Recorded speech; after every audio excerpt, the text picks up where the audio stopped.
Shalom teman-teman, selamat hari Minggu, selamat datang di House of Healing. Ya, kita percaya di tempat ini Tuhan akan banyak beracara, Tuhan, saudara. Ya, dan saya mengucap syukur khususnya Tuhan memberikan nama ruangan ini, tempat ini, House of Healing. Ya, bukan kebetulan, saya percaya ini juga part of saya melihatnya sebagai kerendahan hati Pastor Yudi. Kenapa? House of Healing disingkat HOH. Coba bayangkan kalau saudara tempat ini dinamakan House of Grace. Ya, singkatannya itu sangat mencerminkan Pastor Yudi banget. Ya, kita percaya di tempat ini semuanya akan datang diberkati, mendapatkan kesembuhan, pemulihan, mendapatkan jawaban. Semakin melihat betapa Yesus Tuhan sangat mengasihi kita. Amin, saudara. Saudara, selama bulan lalu, Pastor Yudi banyak sharing tentang makanan. Makan sepuas-puasnya dari firman Tuhan. Betul, saudara? Saking banyaknya materinya, rekor buat Pastor Yudi, 4 seri, saudara. Ya, bahkan itu aja belum habis. Hari ini saya somehow ingin melanjutkan sebagian dari apa yang beliau bagikan. Ya. Saya buka di ayat pertama, Roma 10:17, ayat yang terkenal. Jadi iman timbul dari pendengaran dan pendengaran oleh firman Kristus. Teman-teman, kita semua setiap minggu, kembali lagi, minggu lalu Pastor Iskandar mengingatkan kita, dari mimbar ini, hanya Yesus yang diberitakan. Kalau saudara datang ke gereja, tapi tidak mendengar Yesus yang diberitakan, sayang sekali, saudara. Ya, kita tidak datang ke gereja untuk mendapatkan motivasi dalam hidup. Kayak seminar motivasi, saudara. Tapi kita mendengar betapa Dia sudah melakukan semuanya buat kita. Oleh sebab itu kita disebut orang-orang yang lebih dari pemenang. Amin, saudara. Saudara, bangsa Israel keluar dari Mesir, dibawa Tuhan berjalan menyeberangi Laut Merah. Betul ya? Terus mereka berjalan, setelah 50 hari mereka sampai di kaki Gunung Sinai. Tuhan memanggil Musa naik ke Gunung Sinai untuk menerima hukum-hukum Tuhan. Saudara bisa baca ini mulai dari Keluaran 19, 20 sampai sekian ya, saudara. Di Gunung Sinai Musa menerima banyak perintah-perintah yang dia wajib sampaikan kepada bangsa Israel. Tetapi ada 10 hukum yang Tuhan sendiri menuliskan dengan jari-jarinya di atas 2 loh batu. Saudara tahu ya? Selagi bangsa Israel menunggu di bawah, karena waktu bangsa Israel menunggu, saudara bisa lihat gambarnya ya, ada awan hitam turun sangat tebal, kilat menyambar-nyambar, sehingga tidak ada yang berani mendekati Gunung Sinai. Ya, terus karena ketakutan, bangsa Israel meminta Harun, yang adalah imam besar pertama bangsa Israel, untuk membuat Tuhan lain, saudara. Mereka mengumpul, saudara bisa baca di Keluaran 24 kalau nggak salah. Harun memerintahkan bangsa Israel menanggalkan anting-anting emas orang Israel. Semua anting-anting emas itu dikumpulkan, lalu dicetak dan dibentuk menjadi seekor anak lembu emas. Ya saudara, kenapa anting-anting? Kenapa Alkitab spesifik mencatat yang disumbangkan bangsa Israel adalah anting-antingnya? Kenapa nggak kalungnya, kenapa nggak cincinnya, kenapa nggak emas batangannya? Tetapi anting-antingnya. Karena anting-anting itu hubungannya dengan telinga. Kalau saudara memberikan pendengaran saudara kepada hal-hal yang baik dari dunia, itu tidak membawa kehidupan, saudara-saudara. Tetapi anting-anting emas itu dipakai oleh bangsa Israel, oleh Harun, dibuat menjadi seekor patung lembu emas dan mereka menyembahnya. Ya. Dan Tuhan marah akan hal itu. Jadi waktu Musa turun dari Gunung Sinai membawa 2 loh batu, ya. Waktu dia turun, dia mendapatkan bangsa Israel sedang bersorak-sorai menyembah patung lembu emas. Ya, saudara. Lalu Musa membanting 2 loh batu itu, dalam bahasa Inggrisnya unik, he broke the law. Seakan-akan bahasa Indonesia adalah dia melanggar seluruh ketentuan Tuhan, ya. Tetapi apa yang terjadi waktu dia membanting batu itu? Hari itu juga, di hari Pentakosta, di hari ke-50 bangsa Israel keluar dari Mesir, 3.000 orang mati karena menyembah berhala. Jadi pendengaran kita itu bisa timbul, saudara. Iman kita itu bisa timbul kalau kita mendengar tentang Kristus. Oleh sebab itu, puji Tuhan, di GBC setiap minggu kita memberitakan tentang Kristus. Hanya Kristus saja. Kita nggak bicara tentang betapa hebatnya saya, betapa hebatnya pastor, betapa hebatnya siapa. Tetapi hanya Kristus yang hebat, saudara. Ya, oke, kita sambung ke Keluaran. Jadi, saudara tahu bahwa Musa menerima 2 loh batu itu 2 kali. Kenapa? Karena yang pertama hancur. Lalu Tuhan menyuruh kembali. Di Keluaran 34. Jadi saudara bisa baca. Keluaran 19 Tuhan bilang, Musa naik ke atas gunung, kamu akan menerima hukum-hukum saya. Di Keluaran 20 tertulis 10 perintah Tuhan. 21, 22 semua isinya tentang hukum. Lalu di Keluaran 32 flashback. Keluaran 32 dulu kalau gitu. Lalu berkatalah Harun kepada mereka, ini dia yang tadi ya. Tanggalkanlah anting-anting emas yang ada pada telinga istrimu, anak laki-laki dan perempuan. Jadi bangsa Israel, anak laki-laki dan perempuannya juga pakai anting emas, ya saudara. Dan bawalah semuanya kepadaku, lalu seluruh bangsa itu menanggalkan anting-anting emas yang ada pada telinga mereka dan membawanya kepada Harun. Ini kejadian yang di 2 loh batu yang pertama. Setelah hancur, Tuhan bilang lagi kepada Musa, Musa, buat 2 loh batu yang baru, yang sama yang kemarin yang saya buat. Kamu bawa lagi ke hadapanku, aku akan menulis ulang. Saudara, itulah sebabnya kenapa waktu Yesus sedang pelayanan, di kitab Injil saudara bisa melihat, ada kisah waktu Yesus sedang mengajar di pelataran bait Allah, lalu dia didatangi oleh para orang Farisi, ahli-ahli Taurat, mencobai Tuhan Yesus. Dia membawa seseorang yang kedapatan berzina. Guru, apa yang harus kami lakukan terhadap wanita ini?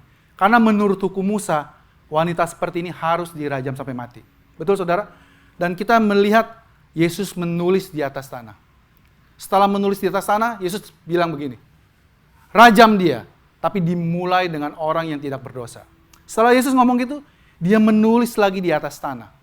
Seperti saudara tahu, pelataran bait Allah itu lantainya bukan tanah tetapi batu, saudara. Ini mengingatkan kita bahwa Tuhan jari-jarinya menulis di atas batu. Seakan-akan Yesus mau ngomong sama orang Farisi, ahli Taurat yang mencobai dia. Kamu ngajarin saya, mengingatkan saya tentang hukum Taurat. Gua yang nulis. Seakan-akan Yesus ngomong gitu, saudara. Saya yang sendiri yang menulisnya. Dan akhirnya Musa membuatnya kembali, lalu dia naik ke atas. Lalu kita lihat di Keluaran 34. Ketika Musa turun dari Gunung Sinai, ini kedua kalinya ya. Kedua loh hukum Allah ada di tangan Musa ketika ia turun dari gunung itu. Tidaklah ia tahu bahwa kulit mukanya bercahaya oleh karena ia telah berbicara dengan Tuhan. Jadi saudara, Alkitab tidak mencatat waktu Musa menerima hukum yang pertama kali, waktu dia membanting 2 loh batu itu, Alkitab tidak mencatat muka Musa itu bercahaya. Saya percaya, kenapa Tuhan mengizinkan, kenapa Tuhan nggak marah sama Musa waktu dia membanting 2 loh batu itu. Mestinya marah ya Tuhan ya. Tuhan udah capek-capek nulis, dalam tanda kutip capek-capek nulis. Tulisan tangan Tuhan sendiri, Musa sampai ke bawah, dibanting. Saya percaya Tuhan mengizinkan itu terjadi. Kenapa? Karena 10 perintah Tuhan yang murni, kalau sampai ke pemukiman, semuanya akan mati saudara. Tidak ada yang sanggup mentaati 10 perintah Tuhan. Ya saudara, tidak ada seorang pun. Dan waktu Musa menghancurkannya, Tuhan mengizinkannya. In a way. Ya. Tapi yang terjadi adalah 3.000 orang mati hari itu. Waktu kedua kali hukum diberikan, Tuhan menulis ulang 40 hari lagi di atas gunung. Waktu Musa turun, Musa tidak tahu mukanya glowing. Mukanya bercahaya. Tapi uniknya, nah pertanyaannya kenapa mukanya bercahaya saudara? Karena kalau saudara baca di Keluaran 34 konteksnya, setelah waktu Musa datang ke Tuhan kembali, Tuhan mencatat di Keluaran 34 ayat 6, dia bilang, Tuhan, Tuhan, Tuhan pemurah, pengasih, maha penyayang, yang berbelas kasihan. Artinya apa saudara? Waktu Musa menerima hukum Tuhan, 10 perintah Tuhan yang kedua kalinya, Tuhan Tuhan timpakan dengan kasih karunia Tuhan. Waktu Musa pertama kali menerima 10 perintah Tuhan, tidak ada kata-kata Tuhan pengasih penyayang. Tuhan yang panjang sabar. Tapi waktu dihukum yang kedua ini, Alkitab mencatat, Tuhan berkata demikian. Tuhan, Allah yang maha penyayang. Saudara? Jadi waktu dia turun, Musa wajahnya bercahaya. Kesimpulannya apa teman-teman? Hukum Taurat jika dicampur dengan kasih karunia Tuhan, ada glow-nya saudara. Glowing. Glowing itu menarik ya saudara. Semua perempuan pengen mukanya glowing. Beberapa lelaki juga. Ya. Beberapa lelaki juga suka glowing. Tapi intinya, Musa selalu menutupkan wajahnya dengan cadar. Dia tahu kemuliaan ini, glowing ini akan memudar. Ya. Dan Alkitab mencatat di 2 Korintus 3 yang Pastor Yudi selama berminggu-minggu sharing, bahwa kemuliaan yang datang pada waktu hukum pertama diberikan itu memudar, saudara. Boleh dibuka 2 Korintus 3. Pelayanan yang memimpin kepada kematian terukir dengan huruf pada loh-loh batu. Saudara, bangsa Israel saat ini memiliki 613 hukum. Tetapi hanya 10 hukum yang tertulis di atas batu. Dan kita tahu konteksnya. Yang terukir pada loh batu adalah 10 perintah Tuhan, saudara ya. Dan itu Alkitab, Paulus mengatakan bahwa pelayanan yang memimpin kepada kematian. Saudara, sayangnya, walaupun memimpin kepada kematian, di gereja-gereja masih sering diberitakan taati hukum Taurat. Hiduplah di bawah hukum Taurat untuk menyenangkan Tuhan. Saudara, kebenarannya adalah tidak ada satu orang pun yang sanggup menjalankan hukum Taurat sesuai ketentuan Tuhan. Kalau saudara pikir saudara mampu, saya mau menyatakan sama saudara, saudara tidak mampu. Hanya satu orang yang mentaati seluruh ketentuan itu, dan namanya Yesus.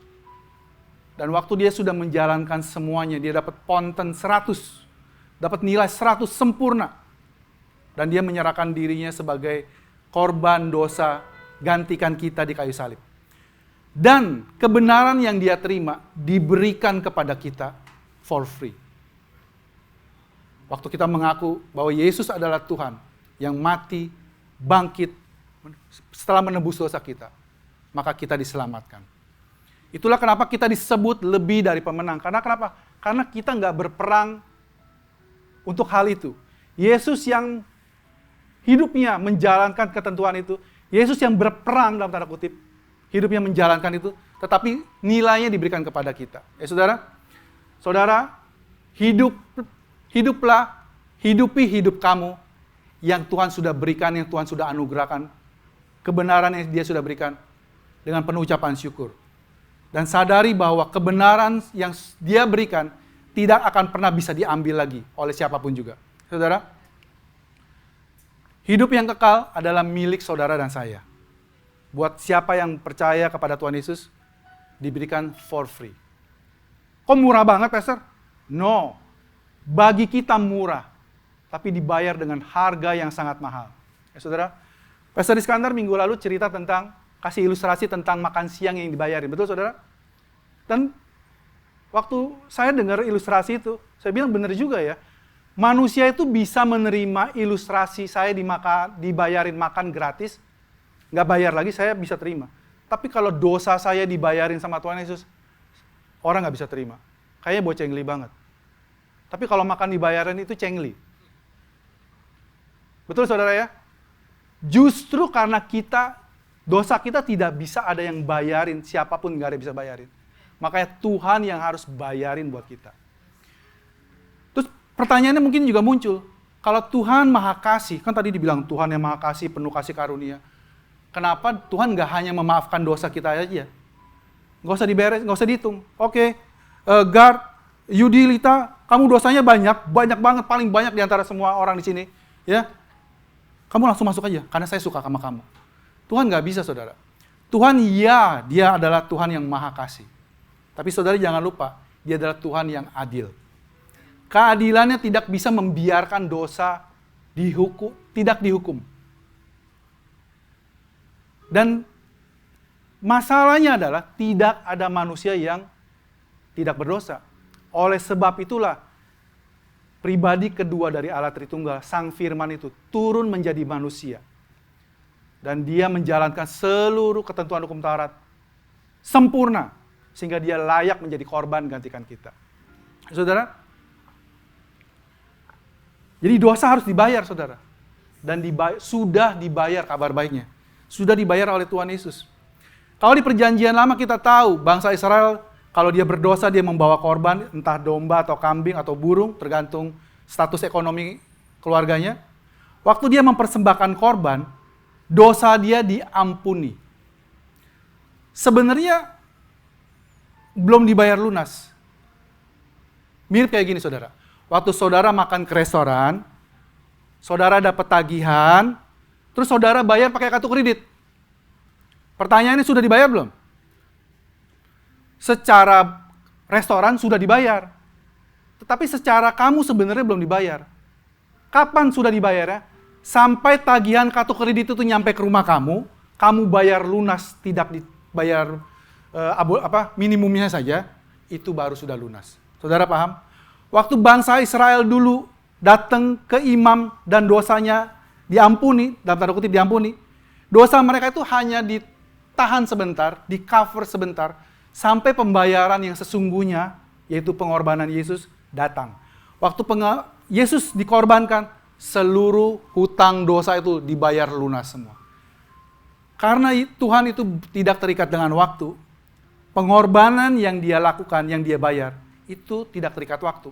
Dosa orang-orang perjanjian lama, dosa zamannya Tuhan Yesus, dan dosa kita yang di masa depannya Tuhan Yesus, semua lunas dibayar.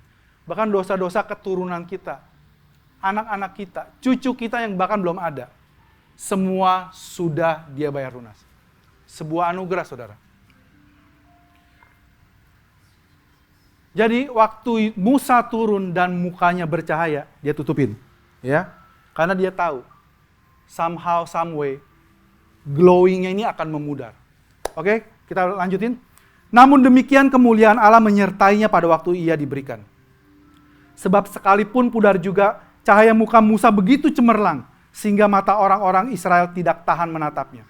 Tetapi pelayanan itu datang dengan kemuliaan yang demikian. Jika pelayanan itu datang dengan kemuliaan yang demikian, lanjut. Betapa lebih besarnya lagi kemuliaan yang menyertai pelayanan roh. Saudara, kalau saudara, barusan saudara dengar ya, di gereja-gereja masih mengajarkan hukum Taurat. Nah, saudara lihat, apakah gereja itu disertai Tuhan? Jawabannya iya, saudara.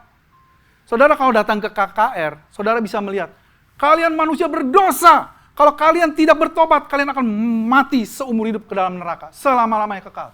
Orang takut nggak, saudara?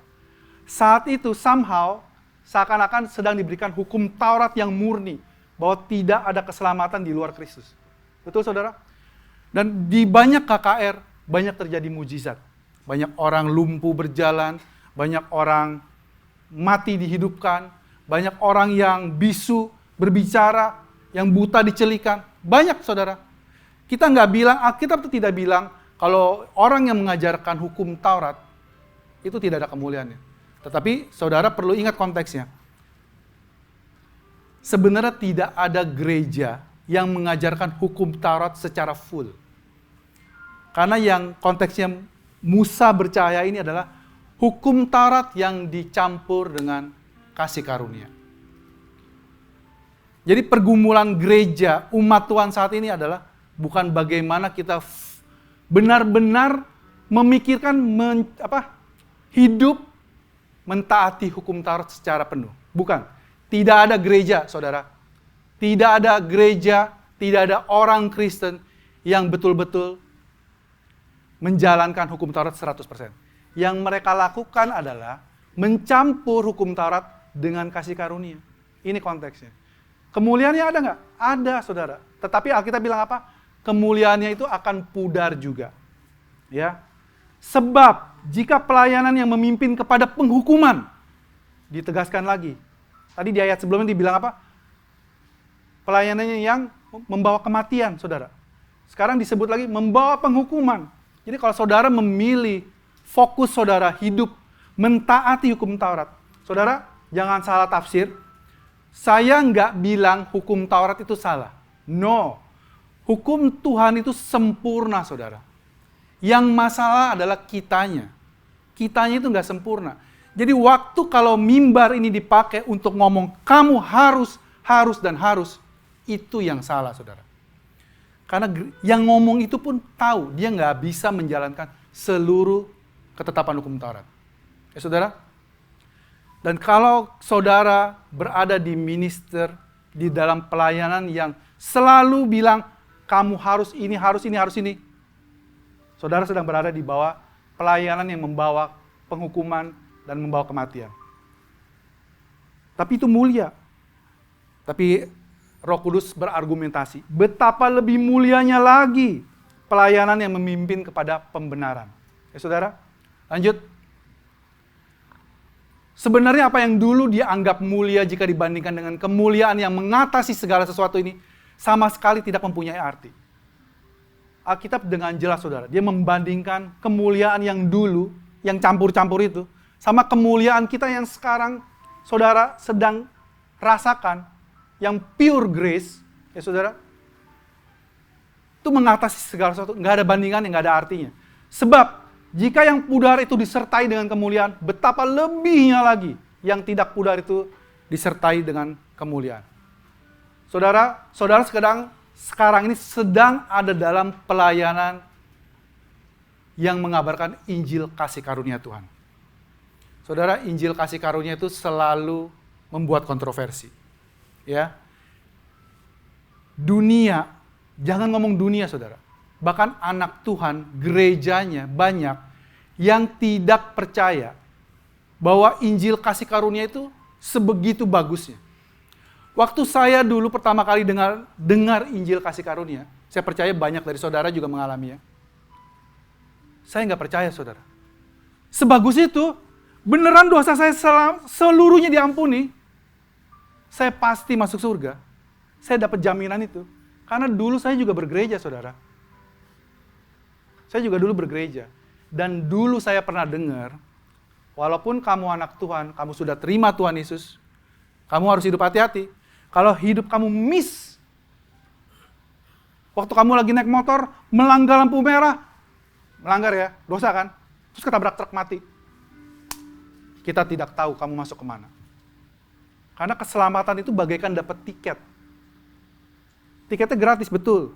Tanpa karunia, tanpa berbuat apa-apa. Tetapi kamu harus jaga dengan kekudusan. Kalau kamu tidak kudus, tiket ini bisa hilang. Tapi kabar baiknya, saudara, analogi itu nggak masuk dalam hal keselamatan kita. Ya, keselamatan yang Tuhan berikan, itu ya dan amin. Yesus ngucap ini berulang-ulang. Dia bilang begini di Yohanes 10. Tanganku memegang kamu. Barang siapa yang aku pegang, tidak ada yang bisa mengambilnya. Dia tahu kita ini manusia yang galau-galauan, ya. Terus dia bilang, tangan Bapakku yang lebih besar memegang kamu. Saudara dikasih double garansi bahwa saudara tidak bisa diambil oleh siapapun. Tapi pastor, kalau iblis nggak bisa ngambil saya, tapi saya bisa dong keluar sendiri. Alkitab bilang, tidak ada siapapun, tidak ada seorang pun. Kamu juga termasuk orang kan?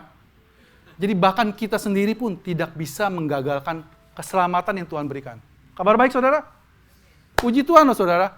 Saya bersuka cita sekali begitu saya dapat kabar baik ini. Dan Injil kasih karunia ini, banyak yang nentang. Dan lucunya yang nentang itu justru banyakkan dari gereja Tuhan sendiri. Ya saudara, tapi biarlah saudara, kebenarannya adalah kemuliaan yang menyertai kita, yang menyertai pelayanan Injil kasih karunia jauh lebih besar daripada apa yang mereka miliki, daripada apa yang mereka percaya kalau mereka harus melakukan sesuatu untuk menyenangkan Tuhan. Ya, Karena kami mempunyai pengharapan yang demikian, maka kami bertindak dengan penuh keberanian. Saudara, setelah saya mendapatkan garansi bahwa saya pasti masuk surga, keselamatan saya tidak hilang. Saya hidup itu dengan penuh keberanian. Bukan berani gila, saudara. Bukan berani, yes, saya mau hidup dosa, karena saya pasti selamat. Saudara, waktu Yesus di acara yang sama, yang wanita yang berzina itu, saudara ingat ya ceritanya kan? Rajam. Yesus tidak melanggar hukum Taurat, saudara. Dia bilang rajam. Tapi dimulai dengan orang yang tidak berdosa. Alkitab mencatat, satu demi satu orang mulai ninggalin, lepas batunya terus dia pergi. Betul, saudara? Dan wanita itu bilang, Yesus tanya sama wanita itu, "Hei wanita, di mana orang-orang yang ingin menghakimi kamu?" Lalu mungkin dia meringkuk karena siap-siap ditimpukin batu. Posisinya biasanya meringkuk ya. Saudara harus pakai imajinasi kalau baca Alkitab. Nggak ada wanita itu begini kalau mau disambit batu. Nggak ada, dia pasti nyumpet begini. Ya. Jadi waktu orang-orang pergi dia nggak tahu. Yesus tanya, "Hei wanita, di mana orang-orang yang ingin menghakimi kamu?" Terus dia mungkin, "Tidak ada Tuhanku." Dan ingat perkataan Yesus apa? "Aku pun tidak menghakimi kamu, pulanglah jangan berbuat dosa lagi." Dan Alkitab tidak mencatat wanita itu langsung lompat. "Asik, aku akan berzina lagi." Nggak ada, saudara. Demikian juga dengan hidup kita sekarang. Kalau saudara benar-benar tahu, minggu lalu Pastor Iskandar juga ingetin, kalau saudara dalam tanda kutip menyalahgunakan kasih karunia, mungkin sebenarnya saudara belum memahami apa itu kasih karunia. Kalau saudara benar-benar tahu bahwa saudara sudah diselamatkan oleh karena kasih karunia Tuhan, bukan karena perbuatan kita, hidup kita itu akan menghasilkan buah-buah yang baik. Karena seperti saudara tahu, firman Tuhan itu tidak bisa kontradiksi satu dengan yang lainnya. Karena Yesus juga bilang, "Aku adalah pokok anggur yang benar. Barang siapa tinggal di dalam aku, dia akan mengalami air yang memancar. Dia akan menghasilkan buah pada musimnya." Ya saudara, kalau saudara bilang saya di dalam Kristus, tetapi dalam kehidupan kita tidak ada buah-buah seperti Kristus, perlu dipertanyakan. Keselamatan itu urusan saudara dengan Tuhan secara pribadi. Saudara mungkin setiap minggu ada di gereja. Setiap minggu datang beribadah. Bahkan mungkin saudara terlibat dalam pelayanan. Bahkan mungkin lagi saudara ada di mimbar. Ya saudara? Tetapi belum tentu. Karena motivasi itu hanya dia yang tahu. Dan Tuhan yang tahu. Betul saudara? Oleh sebab itu kita mengingatkan terus sama teman-teman semua di sini. Jangan memandang orangnya. Pandang itu kepada Kristus. Kalau saudara memandang yang berbicara di depan ini, saudara bakalan kecewa mungkin ke depannya. Mungkin saja ke depannya saya tiba-tiba meninggalkan iman saya. Dan saudara bilang, "Gile, ini yang khotbah. Dia aja ninggalin Tuhan, gimana saya?" Dan saudara mungkin akan kecewa juga dengan Tuhan. Padahal nggak ada hubungannya sama saudara. Saudara, kekristenan itu adalah hubungan pribadi, saudara. Dan kita di sini setiap minggu sharing, mengabarkan kabar baik. Kita nggak jualan agama, saudara. Karena agama tidak menyelamatkan. Amin, saudara. Kekristenan tidak menyelamatkan. Hanya Yesus yang menyelamatkan, saudara. Saudara percaya sama Tuhan Yesus. Saudara agama di KTP boleh apa aja. Saudara, selama saudara percaya sama Tuhan Yesus, saudara diselamatkan. Percuma KTP saudara Kristen, tapi saudara sebenarnya hidupnya tidak percaya kepada Tuhan Yesus. Ya saudara? Tidak seperti Musa yang menyelubungi mukanya, supaya mata orang-orang Israel jangan melihat hilangnya cahaya yang sementara itu. Lanjut. Tetapi pikiran mereka telah menjadi tumpul. Sebab sampai pada hari ini, selubung itu masih tetap menyelubungi mereka. Saudara, sampai hari ini, bukan hanya bangsa Israel, selubung itu masih menutupi banyak anak-anak Tuhan. Ya saudara? Jika mereka membaca perjanjian lama itu tanpa disingkapkan, karena hanya Kristus saja yang dapat menyingkapkannya. Pastor Yudi sudah mengingatkan kita ini 2 minggu lalu. Waktu saudara baca firman Tuhan, baca perjanjian lama khususnya, kalau saudara tidak melihat Kristus di situ, dan berusaha menerapkan yang saudara baca itu dalam hidup saudara, tanpa Kristus, saudara akan mati kepayahan. Ya saudara? saudara akan mati kepayahan. Saudara tidak bisa mentaati hukum Taurat secara full. Orang Farisi aja, ahli Taurat aja, mereka pikir mereka bisa mentaati hukum Taurat. Saudara tahu bagaimana mereka hidup? Mereka itu hidupnya betul-betul, kalau buat saya sih najis teralala, ya saudara ya. Di luarnya itu sangat agamis. Bajunya, kostumnya. Kalau dia berpuasa, dia berusaha bikin bibirnya kering-kering. Saya puasa nih. Jangan makan di depan saya, misal kayak gitu, ya. Kalau dia berdoa di ujung-ujung jalan, ya, biar kelihatan sama orang. Tapi Yesus menegur mereka, kamu kuburan yang dilabur putih, luarnya aja bagus, dalamnya busuk, ya. Dan Yesus bilang sama pendengarnya, kalau kehidupan kerohanian kalian tidak lebih tinggi dari standarnya orang Farisi, tamatlah kalian. Pertanyaannya, kalau kita mengandalkan perbuatan, semua dari kita tamat, saudara. Kita nggak ada yang hafal Alkitab semuanya. Betul, saudara? Orang Farisi itu bisa hafal ayat-ayat, semua kitab dia tahu, saudara. Maka setiap Yesus ngomong, dia orang itu langsung tahu yang Yesus maksudkan itu apa. Wah, dia lagi nyentil gua nih, kata dia. Ya, karena orang Farisi dan ahli Taurat, namanya aja ahli Taurat, saudara. Of course dia tahu tentang Taurat. Ya. Hanya Kristus yang bisa membukakan kita. Kalau itulah kenapa kalau saudara mendengar, contohnya gini. By the way, bahkan kami di pastoral pun teman-teman biar tahu, kami pun masih belajar tentang firman Tuhan. Terus belajar. Karena semakin kami pikir kita bisa, kita tuh ternyata makin gak tahu apa-apa, saudara. Firman Tuhan itu luar biasa dalamnya, saudara. Kita pikir kita sudah tahu banyak tentang kasih karunia Tuhan. Saudara, ini ibaratnya pentol korek api, baru dicelupin di laut. Pluk, pluk, pluk. Terus kita bilang, saya tahu lautan. Padahal baru di pinggir pantai. Belum tahu laut itu seberapa luasnya, saudara.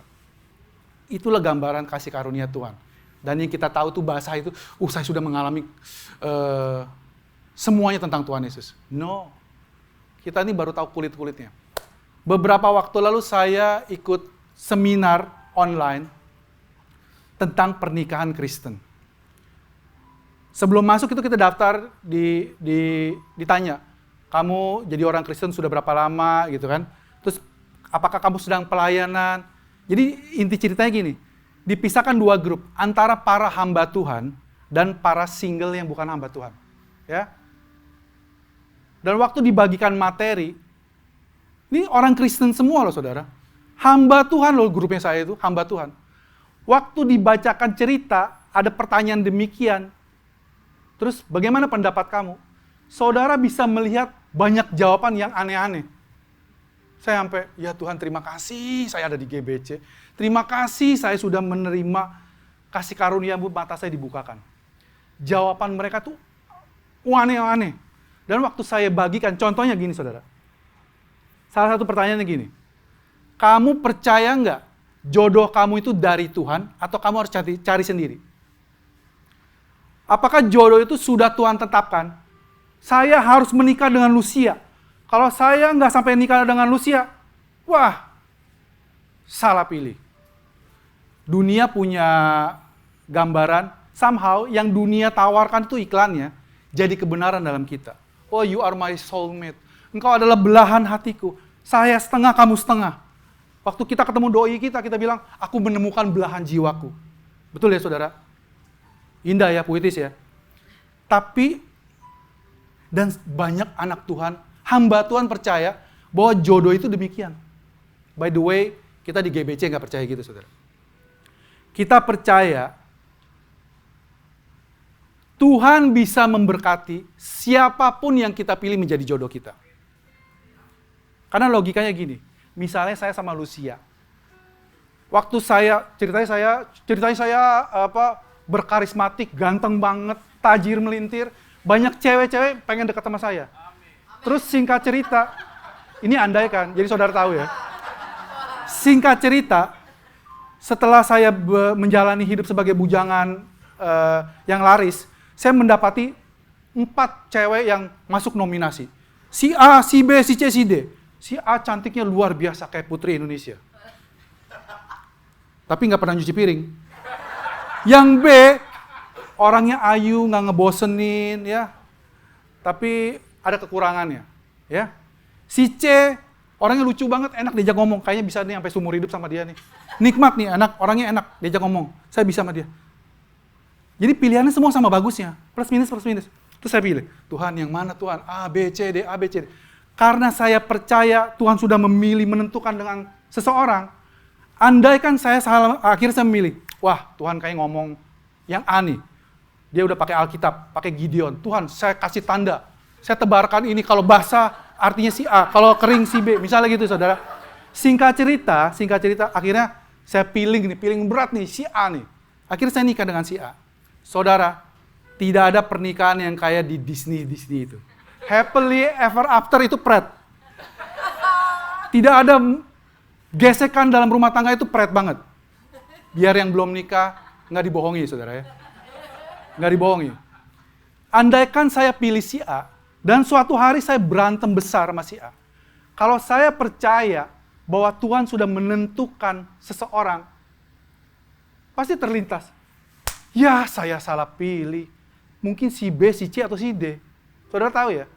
Dan pemikiran yang salah pilih itu akan menghukum saudara seumur hidup loh. Saudara mungkin nggak sadari. Tapi karena saudara percaya bahwa, ya saya salah pilih Tuhan. Tuhan ngomongnya nggak jelas sih waktu itu. Jadi saya pilih si A. Dan masih banyak yang percaya gitu tuh, saudara hamba Tuhan. Ya, waktu saya bilang, kenapa? Ada banyak orang bilang begini, oh kita percaya jodoh itu dari Tuhan. Harus dari Tuhan. Tapi gimana nyarinya? Berdoa kata dia. Jawabannya gitu, berdoa. Oke, kalau udah berdoa jawabannya gimana kan? Gitu kan? Terus contohnya di Kejadian 24. Kejadian 24 itu cerita tentang Ishak. Abraham menyuruh hambanya mencarikan jodoh buat Ishak anaknya ke negeri asalnya Abraham untuk mencari seorang perempuan dari sana sebagai istri anaknya. Betul ya? Terus si hambanya yang tidak disebutkan ini, yang kita percaya namanya Elimelek, dia mencari, waktu dia sampai di daerahnya itu dia berdoa, Tuhan berikan saya kasih karuniamu. Kalau ada seorang perempuan datang menawarkan saya minum, lalu bukan hanya menawarkan saya minum, tapi dia menawarkan memberi minum unta-unta saya. Itu dia jodoh buat tuanku katanya. Dan terjadi.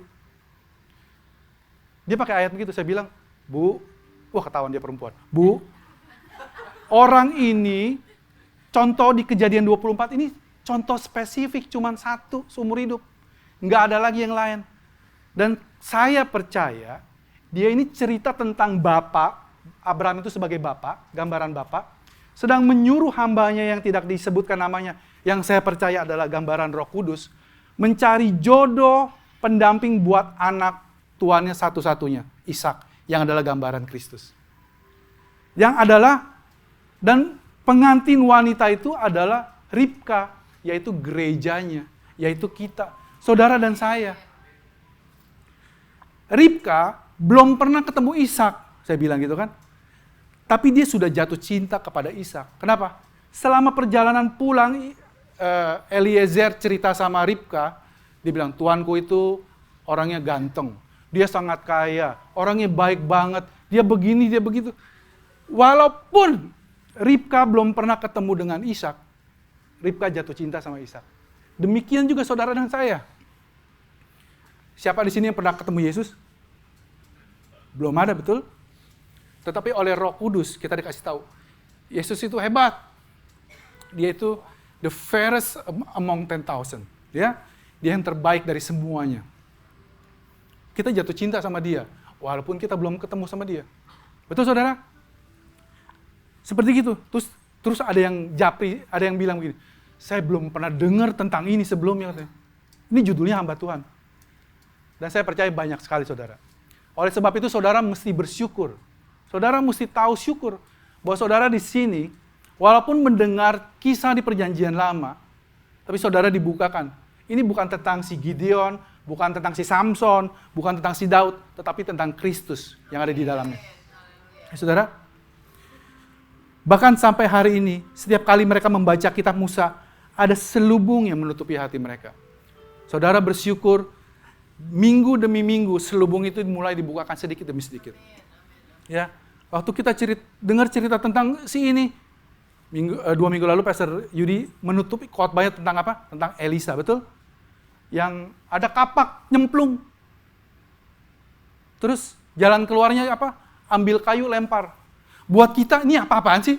Alkitab kayak buku dongeng. Ada mata kapak yang terbuat dari logam nyemplung. Terus Elisa lemparin kayu, ngapung, plung. Terus gitu aja ceritanya. Betul saudara? Buat orang yang tidak disingkapkan, kita akan bilang, ini cerita nggak jelas. Tapi buat kita yang disingkapkan, Pastor Yudi 2 minggu lalu bilang, waktu mereka mau membangun rumah, kapak adalah apa, dan kayu adalah gambaran salib. Waktu salib dilemparkan, masalahnya teratasi. Betul saudara?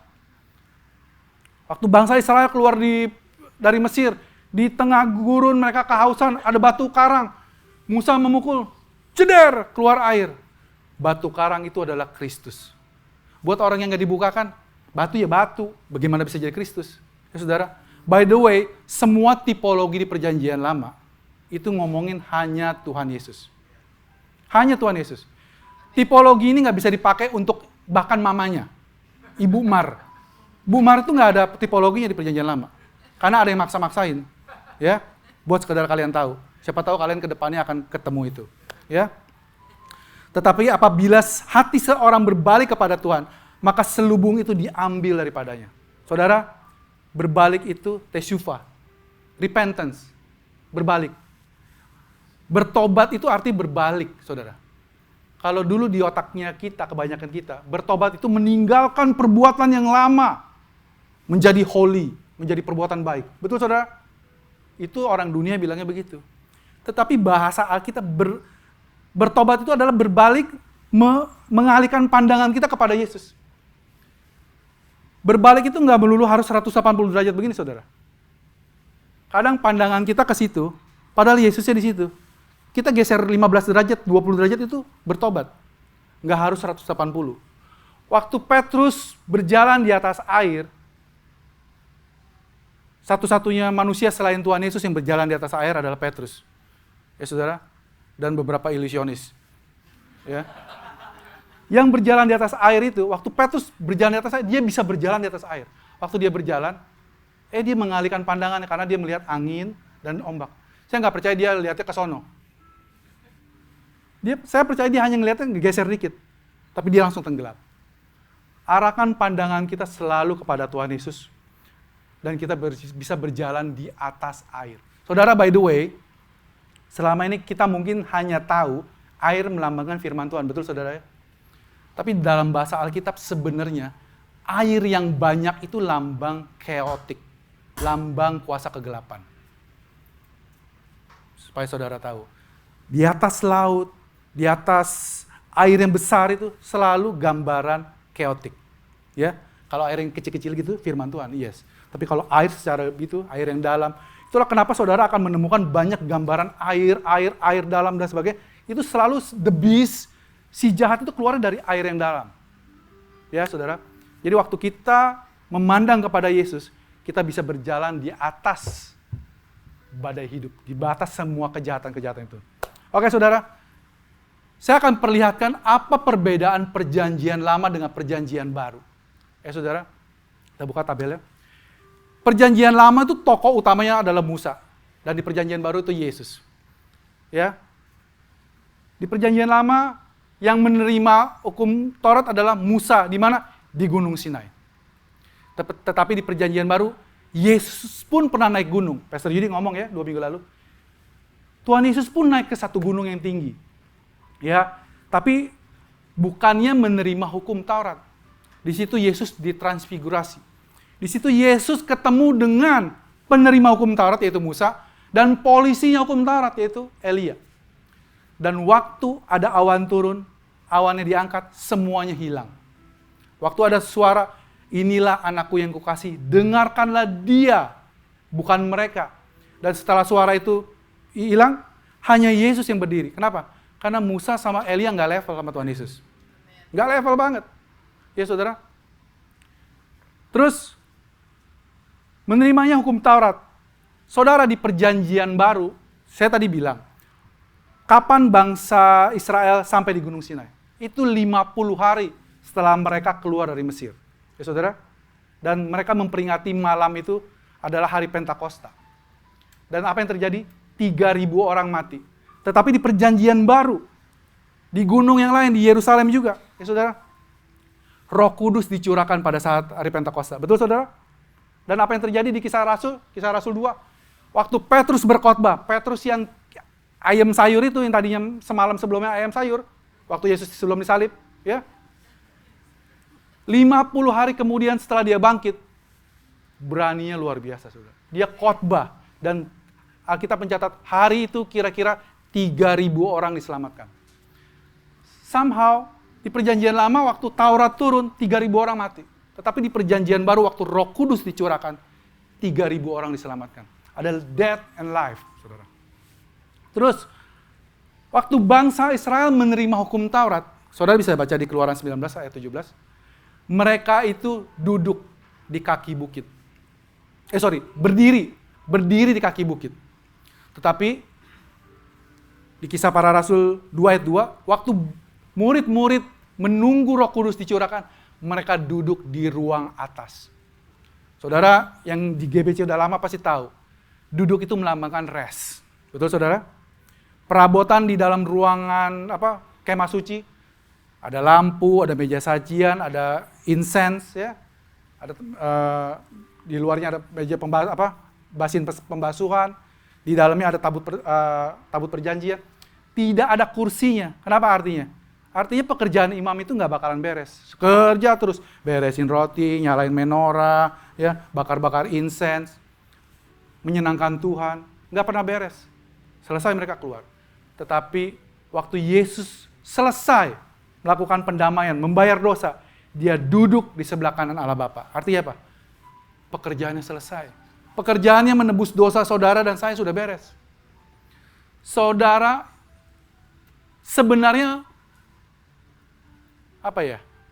nggak sopan sama Tuhan Yesus kalau saudara masih merasa selalu hidup dalam merasa bersalah. Dunia mengajarkan kalau saudara melakukan kesalahan, periksa diri. Feel remorse about it. Apa artinya? Merasa bersalah lah. Feel guilty lah. Sadari bahwa saudara melakukan kesalahan. Secara dunia bagus saudara. Tetapi secara firman Tuhan, kalau saudara selalu hidup di bawah penghukuman, saudara merasa bersalah atas perbuatan saudara, padahal saudara sudah mengaku salah sama Tuhan, sudah bertobat, tapi hidup terus dalam kesalahan itu, saudara sebenarnya sedang menggampari Tuhan. Yesus kerjanya nggak beres, saya masih rasa bersalah. Ya saudara sudah diampuni. Firman Tuhan bilang, berbahagialah orang yang diampuni pelanggarannya. Berbahagialah orang yang dosanya tidak diingat-ingat Tuhan lagi. Kalau Tuhan sudah nggak ingat saudara, buat apa saudara ingat-ingat dosa saudara? Buat apa saudara ngungkit-ngungkit kesalahan pasangan kita? Udah lama dia udah bertobat, udah nggak pernah lakukan lagi. Kita ngungkit-ngungkit lagi. Kita jadi historical. Sejarah dia kita buka semua. Sejarah Indonesia kita nggak inget. Sejarahnya dia ya, apal banget. Ya, itu kita banget. Ya, saya banget. Ya, ini adalah gambaran waktu bangsa Israel di kaki bukit Sinai, di Gunung Sinai. Ada awan tebal, petir, menyambar-nyambar. Orang Israel bilang, Musa, kami takut mendekat sama Tuhan. Kamu aja yang naik. Ya saudara, di perjanjian lama datang kepada Tuhan itu membawa kita takut. Somehow membuat kita takut. Tetapi kabar baiknya, waktu Musa turun, orang-orang lari. Saudara nanti baca di Alkitab. Waktu Musa turun, orang-orang itu lari. Walaupun mukanya bersinar, saudara, kalau kita ketemu, misalnya Pastor Lita mukanya glowing, kita masih dekat. Kok glowing ya Pastor? Gimana rahasianya? Iya kan? Waktu Musa turun dengan glowingnya itu, orang-orang lari. Kenapa? Kemuliaan Tuhan yang bercampur itu, antara hukum Taurat dengan kasih karunia, itu menghukum mereka. You are guilty, you are guilty, you are guilty. Hey, guilty. Dia orang lari semua. Tetapi waktu Yesus turun dari gunung transfigurasi, waktu dia turun, orang-orang mendekat sama dia. Orang bisu disembuhkan, orang sakit ayat disembuhkan. Saudara, Alkitab itu selalu membuat kontras antara apa yang perjanjian lama ada dan apa yang di perjanjian baru yang Yesus lakukan. Ya saudara, ini gambar waktu ketiga murid Tuhan Yesus melihat sebagai saksi mata. Saudara nggak bisa bilang mujizat kalau nggak ada saksi matanya. Tadi malam saya ngimpi dijemput sama kelinci terbang. Saya dibawa ke Paris satu malam. Saya makan di restoran yang namanya ble ble ble ble. Lalu saya diangkat lagi ke Jepang, ke Yoshinoya di Osaka. Ada saksinya nggak? Percaya aja kamu sama saya. Gak bisa saudara. Yang namanya mujizat itu harus ada buktinya. Harus ada yang saksinya. Ya. Ketiga murid ini adalah saksi waktu Yesus bertransfigurasi. Dan dia melihat ada Musa dan Elia di situ. Dan mereka bisa menceritakan sama orang-orang. Kami melihat kemuliaannya loh. Dan Bapa sendiri bilang, inilah anak yang kukasihi. Ya saudara, kita bersyukur saudara. Kekristenan itu bukan agama yang modal percaya aja. Percaya aja. Percaya buta. Buta. Ya orang buta harus percaya. Kalau enggak bisa jalan dia. Ya, dia harus percaya. Tapi kita nggak buta saudara. Ya, kita diajarkan, kita dikasih Tuhan otak untuk mikir. Kalau ada orang kelakuannya bejat, jangan diikuti. Ikutilah Yesus. Ya, Yesus itu sampai sekarang ada di surga, nggak mati. Dia yang datang dari surga dan bilang sama kita, aku tahu jalan ke Bapa, hanya satu jalan, yaitu melalui saya. Tidak ada seorang pun datang ke Bapa tanpa melalui saya. Kalau itu logika banget saudara. Kalau saudara nggak tahu ke satu tujuan dan ada yang ngasih tahu cara jalan ke sono karena dia tinggalnya di sono, saudara mesti percaya dia. Dibanding dengan satpam yang ada di mana, yang nggak tahu daerahnya, dia bilang, dari sini kamu masuk tol sampai sono, kamu nanya orang lagi aja lagi keluar. Kita harus percaya sama orang yang dari asalnya dari sana. Ya saudara? Saudara, saya mau tutup dengan Wahyu. Karena ini adalah inti dari khotbahnya. Ya. Wahyu 3 ayat 15 sampai 16. Wahyu 3 ini saudara, kalau saudara baca the whole context, Wahyu ini adalah kitab yang unik. Jadi saya ngomong sama anak-anak Tuhan ya. Kitab Wahyu itu adanya di depan atau di belakang saudara-saudara? Di ujung. Ya. Tapi lucunya, banyak orang, banyak anak Tuhan yang baru terima Tuhan. Saya percaya sama Tuhan Yesus. Amin. Saya mau baca dari mana ya? Dari Wahyu. Saya mau tahu ujung ceritanya seperti apa. Kayak kita baca buku detektif, kita baca yang paling terakhir. Oh, penjahatnya dia. Baru coba cari dari depan. Oh, gue udah tahu ini dari depan udah tahu ini banditnya dia. Maksudnya dia begitu, saudara. Alkitab tuh nggak begitu, saudara. Alkitab itu Tuhan mendesain Wahyu itu adanya di ujung supaya saudara itu udah baca dari Kejadian sampai kitab sebelum Wahyu. Karena gini, kitab Wahyu ini penuh dengan gambaran. Alkitab itu kaya sekali, saudara. Alkitab itu nggak ditulis oleh satu orang, di satu zaman dengan satu bahasa. Alkitab itu ditulis lebih dari 1.500 tahun. Oleh kurang lebih 40 penulis yang berbeda. Di zaman yang berbeda, culture berbeda. Penulisnya berbeda. Nggak kenal, nggak janjian. Saya tulis ini, ntar kamu nyambungin, oke? Saya ngomongin ini supaya Yesus, lu catat itu Yesus ya? Nggak, dia orang nggak janjian gitu. Tapi semuanya nyambung cerita talking about one person. Jesus. Amazing, saudara. Bahasanya beda-beda. Ada bahasa Ibrani, ada bahasa Aramaik, ada bahasa Yunani. Ya, saudara. Terus, genrenya berbeda-beda. Ada yang sifatnya narasi, ada sifatnya puisi, ada yang sifatnya gospel. Dan si Wahyu ini, namanya apokaliptik. Ya, tentang masa depan. Full gambaran. Kalau saudara nggak tahu di perjanjian lama, saudara nggak paham.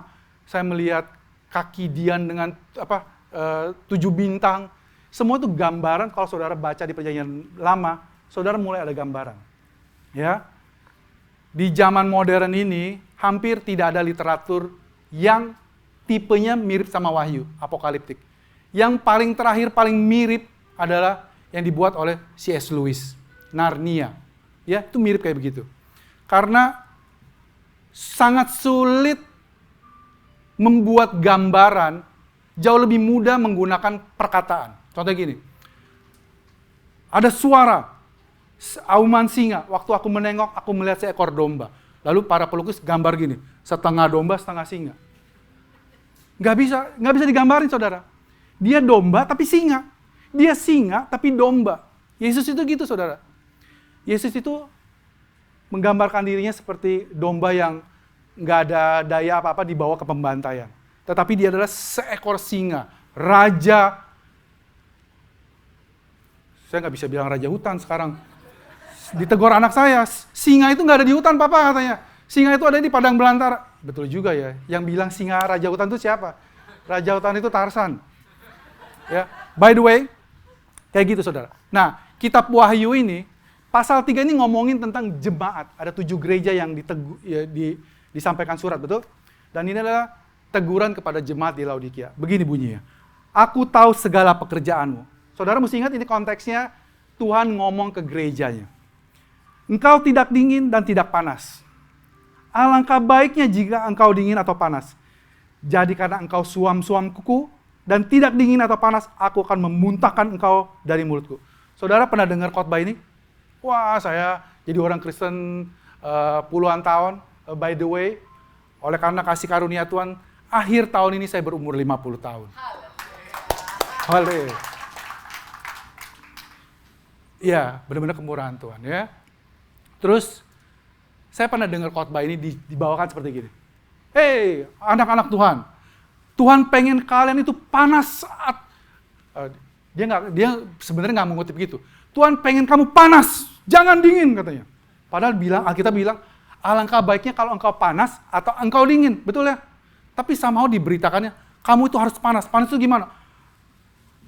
Terbakar dalam Tuhan. Wah, kalau puji-pujian lompat-lompat. Kalau puji-pujian tepuk tangannya kayak anak saya di sekolah minggu yang itu dingin. Itu dingin. Dan Tuhan tidak suka. Tuhan mau muntahkan kamu. Wah!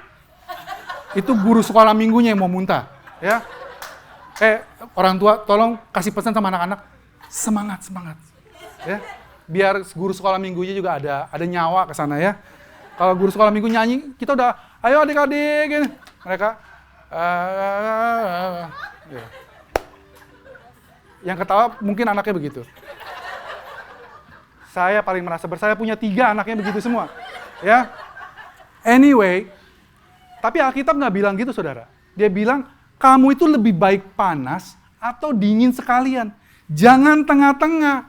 Kalau tengah-tengah suam-suam kuku saya muntahkan.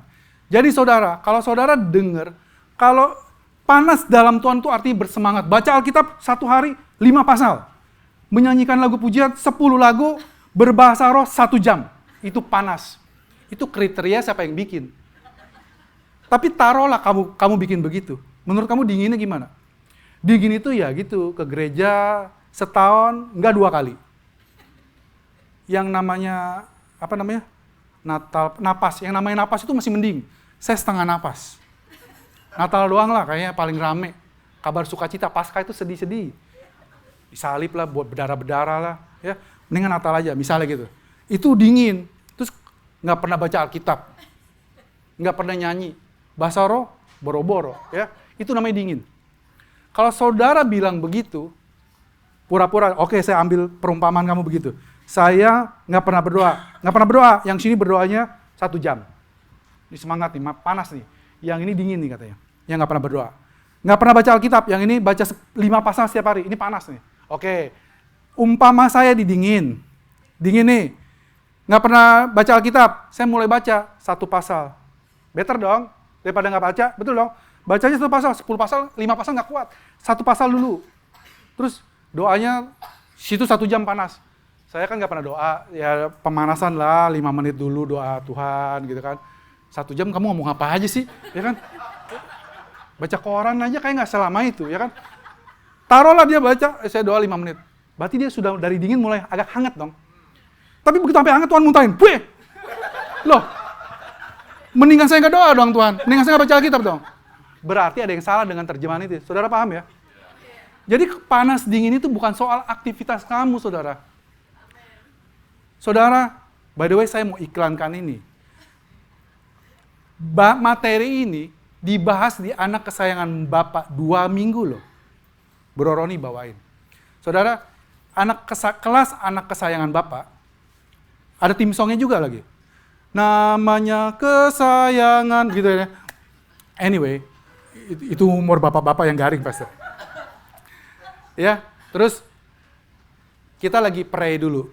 Kurang lebih 1 bulan, akan kita lanjutkan kembali, diulang lagi di kelas yang pertama kali, tentang jaminan keselamatan, nanti di pertengahan bulan Juli. Saudara, September, Oktober, waduh. Oktober, saya mau awet muda 1 bulan, Pastor.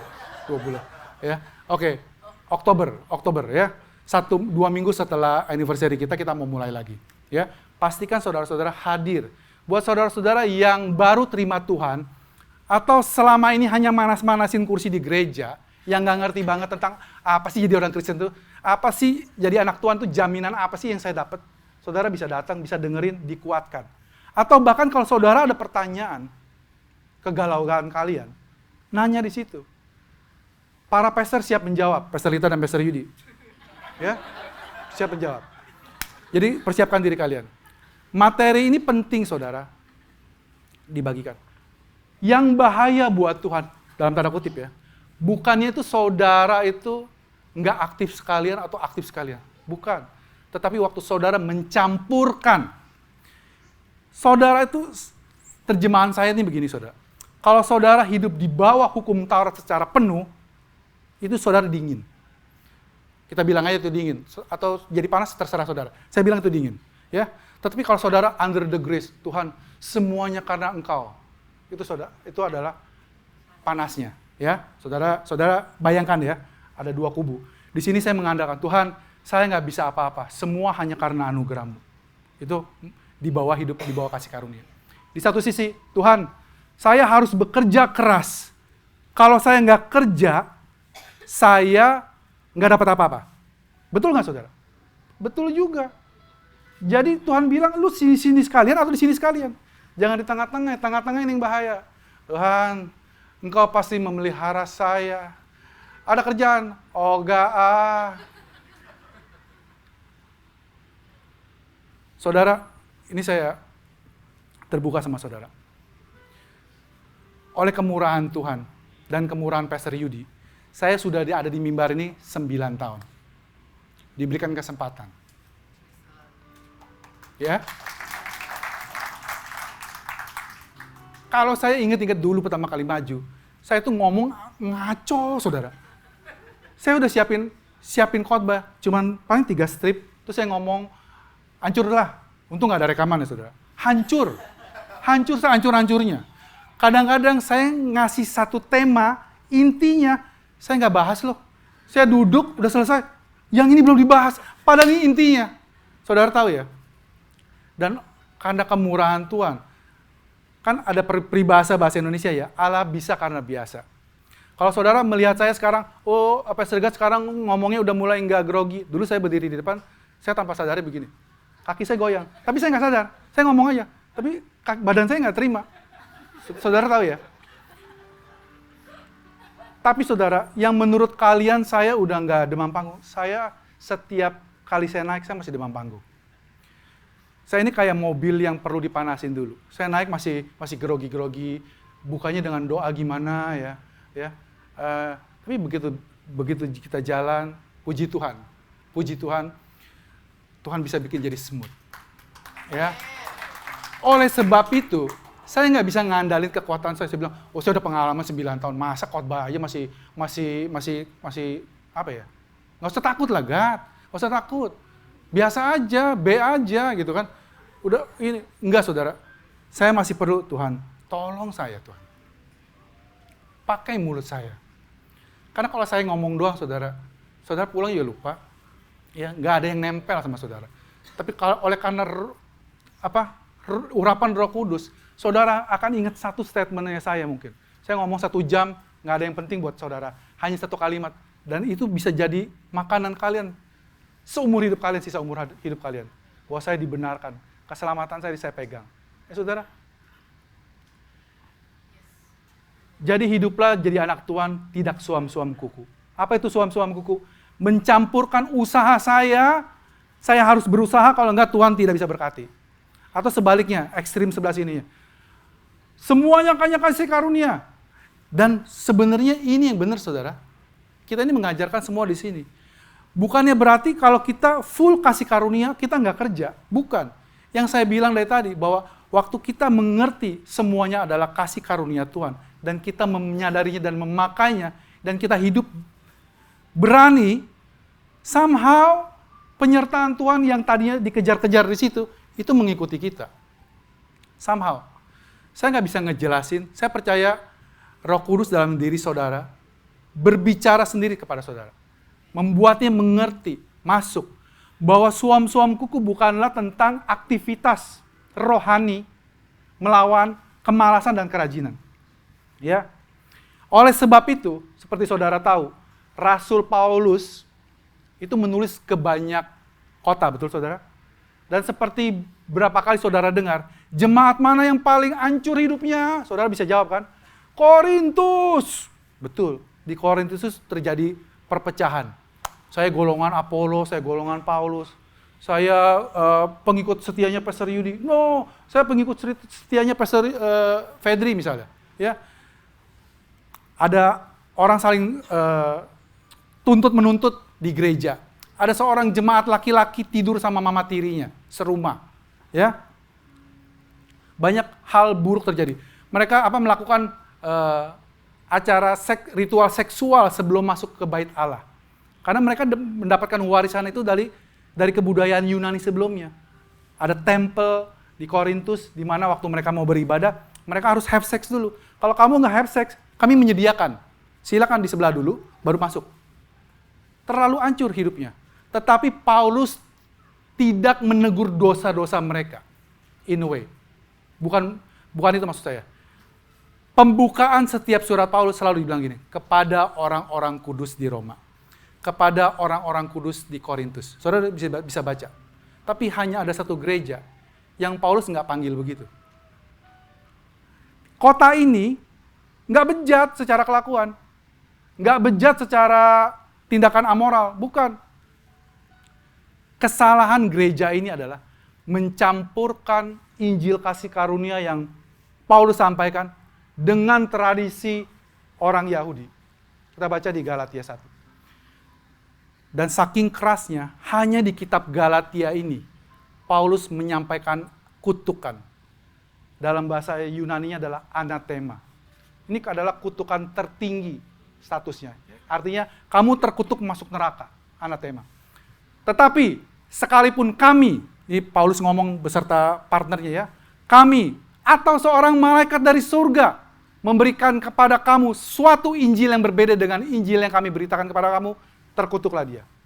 Saudara, Paulus nggak bilang kalau ada malaikat dari neraka, iblis, membawa suatu kitab baru, terkutuklah dia. Enggak. Bahkan malaikat pun, kalau nyampaikan kabar Injil yang beda, yang bukan Injil kasih karunia, Paulus bilang apa? Terkutuklah dia. Nggak cukup sekali, saudara. Alkitab itu, kalau 2 kali itu artinya konfirmasi, saudara. Penegasan.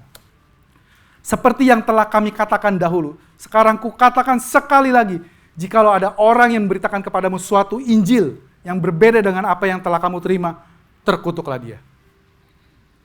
Saudara, waktu kita status manusia berdosa datang kepada Tuhan, kita tidak perlu perantara lain. Kita nggak perlu mak bapaknya ikut campur sama urusan kita sama Tuhan Yesus. Hanya Tuhan Yesus adalah perantara kita dengan Tuhan. Kita nggak pakai calo lain. Ya, hanya Tuhan Yesus adalah perantara pendamaian dosa kita dengan Tuhan. Saudara, biarlah pagi ini kita diingatkan, bersandar penuh kepada Injil kasih karunia Tuhan. Bahwa semuanya sudah Dia selesaikan, terutama tentang diri saudara. Bahwa saudara sudah diampuni sekali untuk selamanya. Jangan campur, saya harus melakukan sesuatu supaya Tuhan memaafkan saya. Saya harus berbuat baik supaya Tuhan mengampuni saya. No, Tuhan sudah mengampuni saudara. Biarlah kalau saudara melakukan perbuatan baik, itu adalah buah dari saudara tahu saudara sudah diselamatkan. Saudara, saat ini saya mau berdoa buat orang yang belum menerima Tuhan Yesus dan Juru Selamat.